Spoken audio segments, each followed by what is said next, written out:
So I was just going through my email, and I'm always moved by how many people reach out and are committed to investigating the deeper truths of themselves,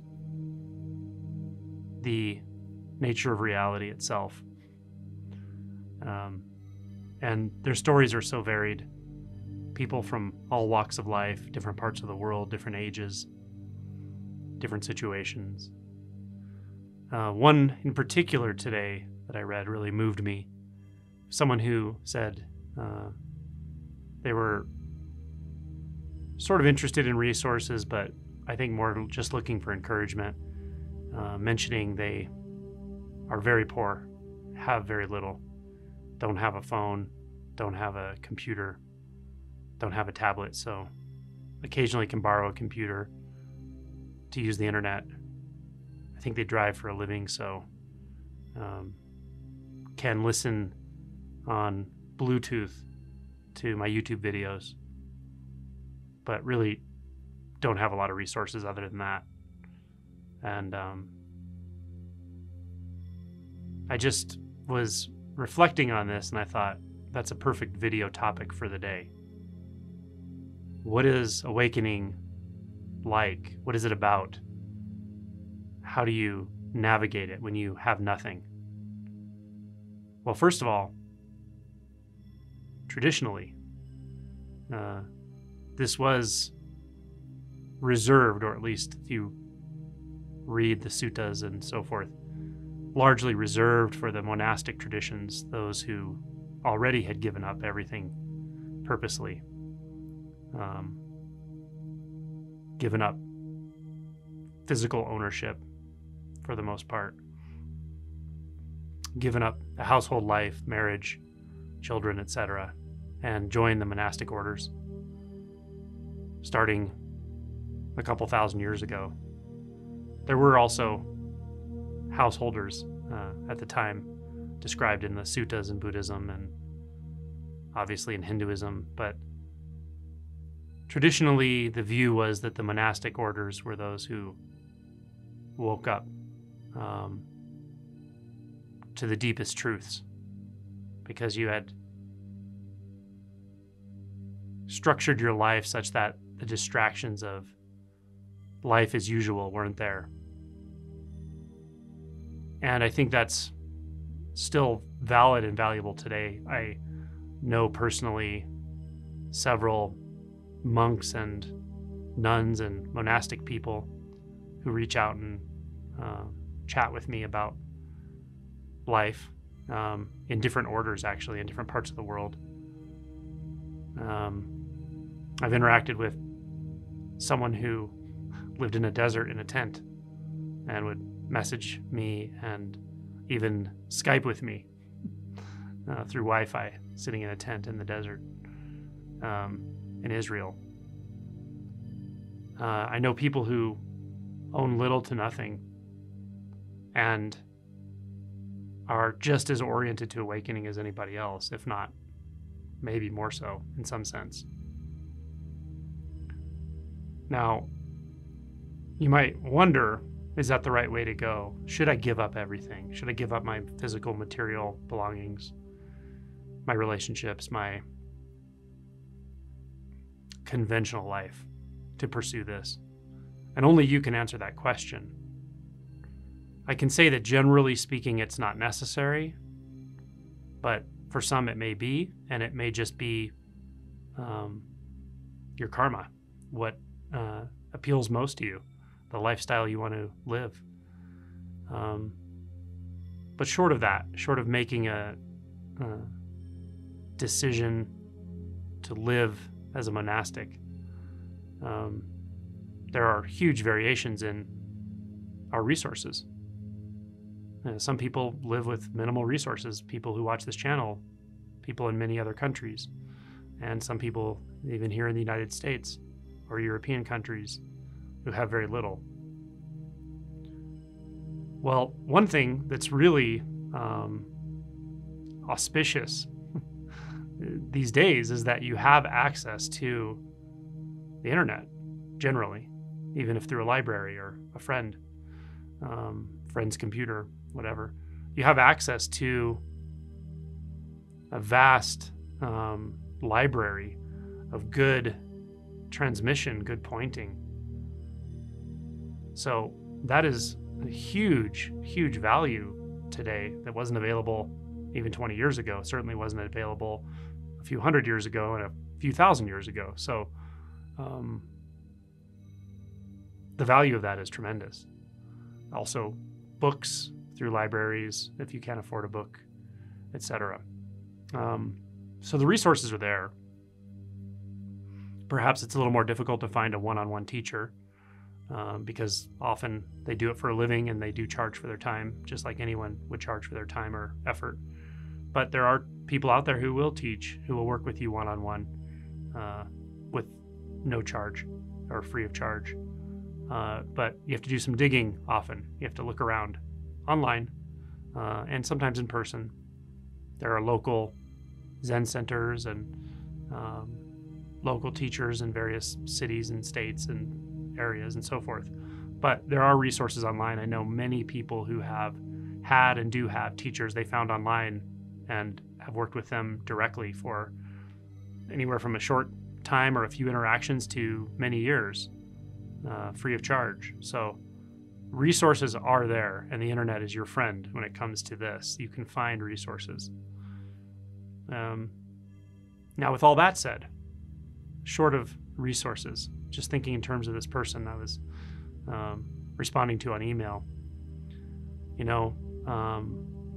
driving. Although I don't generally recommend doing a lot of inquiry around non-dual perception while you're driving a car and so forth.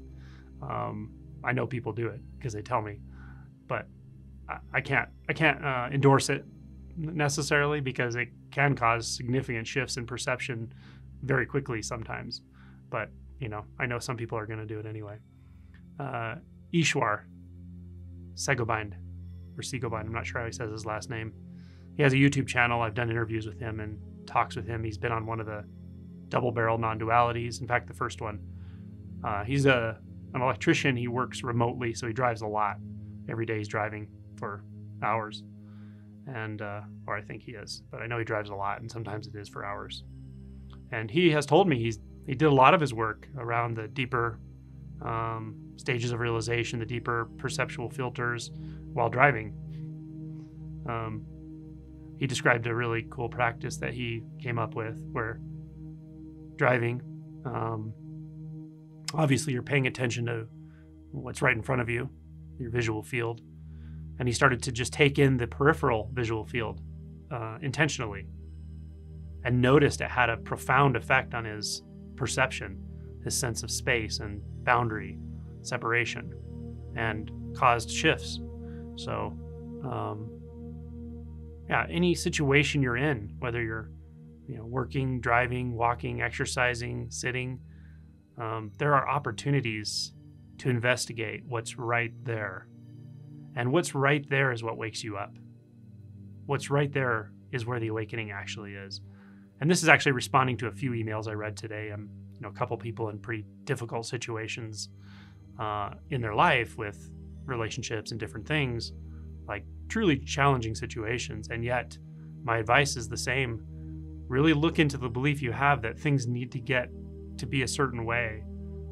Things need to settle. My partner needs to change in this way or that way, or whatever needs to start happening or stop happening for me to wake up. And that's just not true. That's not how awakening occurs. It occurs right now. It occurs with things exactly as they are. When we stop taking a position in reference to them, when we stop separating ourselves out from reality, believing ourselves to be something, someone, some distinct entity that's always struggling with life, when we stop believing all those narratives, which include the narratives of our personal story and so forth, that's when the awakening occurs, because there's nothing apart anymore. There's nothing struggling with life. There's nothing trying to manage life. And there never was. There were just thoughts. So the moment-to-moment experience of life, the moment-to-moment flow of experience, situations, all of it. That is where the awakening occurs. And it's how the awakening occurs. So you don't need special circumstances. You don't need any resources, actually. And that's the beauty of this. You are the resource. Your own consciousness is the resource. Your perception is the resource. Your ability to move your attention and direct your attention is the resource. Does it help to interact with people who are clear, who can transmit? For sure. Can you do that over the internet, watching videos? Absolutely. Listening to their voice, audiobooks, reading their writing? Absolutely. Some people will interact with them one-on-one, some won't. You don't have to. But the resources are just, add-ons. The awakening falls on you. The responsibility for the awakening falls on you. That's the beauty of it. I have a friend who realizes in the immediate, again and again, profound, non-dualistic, formless experiences, intimate, beautiful, beautiful experiences by just looking at trees. That's what works for her. She looks at trees. She's had messages, several minutes long describing the wonder and profundity of those experiences. And that's exactly right. The tree in front of you is your guru. The tree in front of you is the nidus for dissolving boundaries. That one footstep and that one emotion, that feeling, the raw experience of aliveness presenting as whatever emotion, frustration, sadness, guilt, anger, jealousy, whatever comes up in the moment. These are all entry points, and we all have them. So the sense fields are a gold mine. And consciousness is a gold mine, especially for the initial movement to turn our attention inward and look. Take a clear look, a non-conceptual look. Look past the thoughts. What is there? Who is there? Without answering the question with the mind, what is here right now? Watching those concepts drop one by one by one. Those tendencies to grasp dropping one by one by one by one. Again and again and again until there's just dropping. Endless release.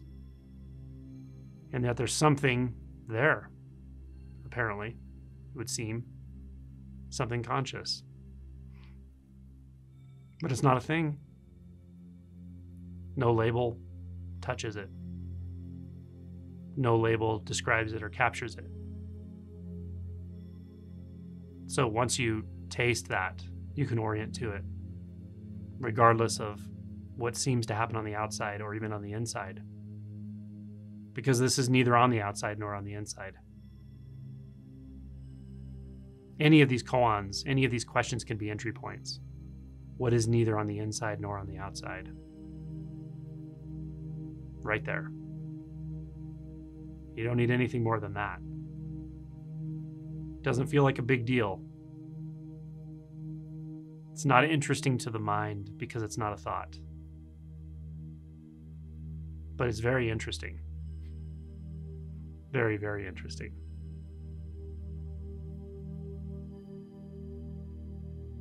And it's right there for you. It's the ultimate resource. The only resource. It's all you need. Don't name it. Don't conclude anything about it. Don't let anyone else conclude anything about it for you, like calling it a ground of being or awareness or wholeness or universality or nothingness or Buddha nature. These are labels. Trust your instinct on where to go, where to remain, where you've never left. And just let the mind and the tendencies to grasp and conceptualize just drop.